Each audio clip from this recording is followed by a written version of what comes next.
어떠한 일과 사람에 대하여 변함없이 한결같은 마음으로 대하고 사랑하며 살아간다는 것은 누구에게나 쉬운 일이 아닐 것입니다. 시간이 지나감에 따라 처음에 뜨겁게 사랑했던 열정도 어느새 식어버리게 될 뿐 아니라 의미를 잃어버리게 되는 지경에 이르기도 합니다.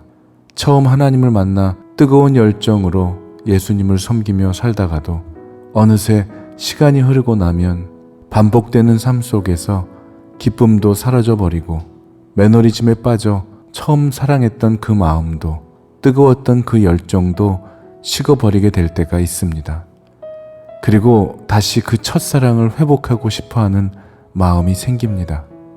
하나님은 당신이 사랑하는 자녀들에게 지금도 이렇게 말씀하시는 거 아닐까요? 사랑하는 아들아, 사랑하는 내 딸아, 지금 너는 나를 예전만큼 사랑하고 있지는 않지만 나는 네가 이전에 하나님, 제가 하나님을 정말로 사랑합니다 라고 말했던 것을 나는 아직도 기억한단다. 하나님께서는 우리와의 지속적인 만남의 관계를 통해 사랑을 나누기를 원하십니다. 하나님을 향한 우리의 마음은 변하기도 하고 달라지기도 하고 변덕스럽기도 하지만 우리를 향한 하나님의 사랑은 한 번도 변한 적도 달라진 적도 없이 한결같은 마음으로 사랑해 주시는 하나님이십니다. 사랑하는 여러분, 처음에 하나님을 사랑했던 그 뜨거운 마음으로 지금도 여전히 주님을 사랑하고 계십니까?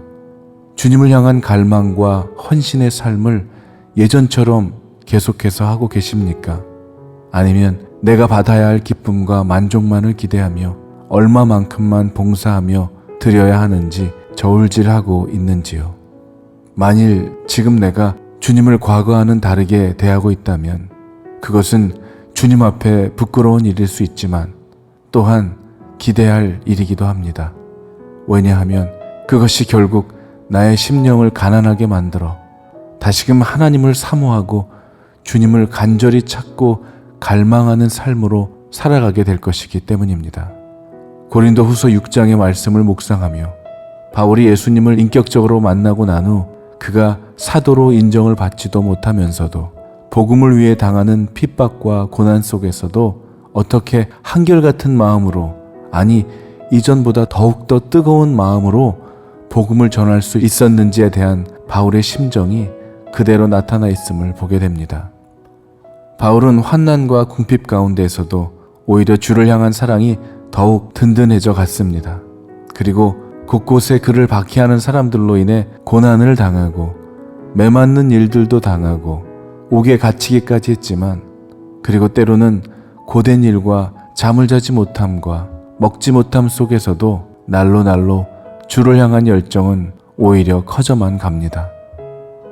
사랑하는 여러분, 여러분들도 바울과 같이 주를 위해 이러한 고통도 함께 당할 수 있으신지요? 그리고 그럼에도 불구하고 한결같은 마음으로 주님을 섬기며 그 믿음을 더욱 굳건히 붙잡고 갈 수 있는지요?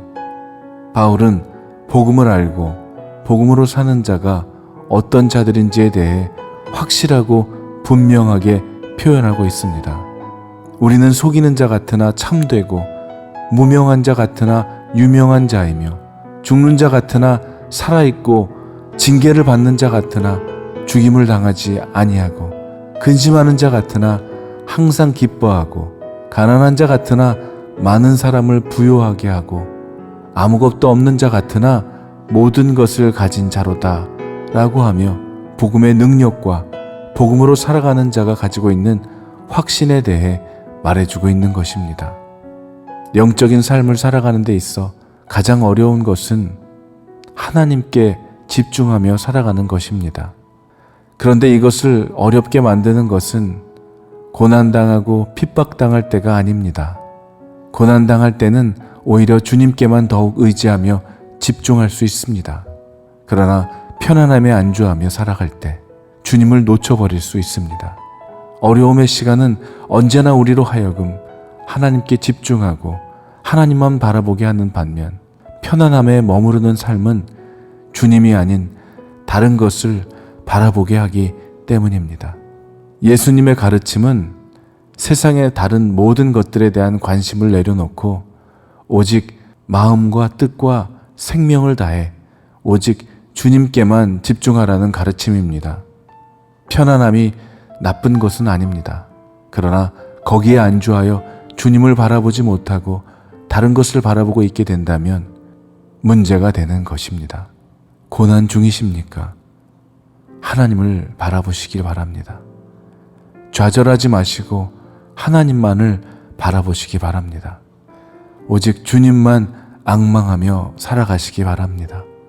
주님을 바라보는 순간 진정한 형통의 삶이 무엇인지, 사라지지 않고 빼앗기지 않을 기쁨이 어디에 있는지 보고 알게 될 것입니다. 우리는 주 안에서 무명한 자 같으나 유명한 자입니다. 죽은 자 같으나 살아있는 자들입니다. 징계를 받는 자 같지만 죽임을 당하지 아니하는 자들입니다. 근심하는 자 같으나 항상 기뻐하는 자이며 아무것도 없이 가난한 자 같으나 오히려 많은 사람을 부유하게 하고 아무것도 없는 자 같지만 모든 것을 가진 자라는 사실을 기억하며 오늘도 복음 때문에 주를 위해 무엇이라도 할 수 있는 담대한 삶을 살아가게 되는 여러분들이 되시기를 간절히 기도합니다.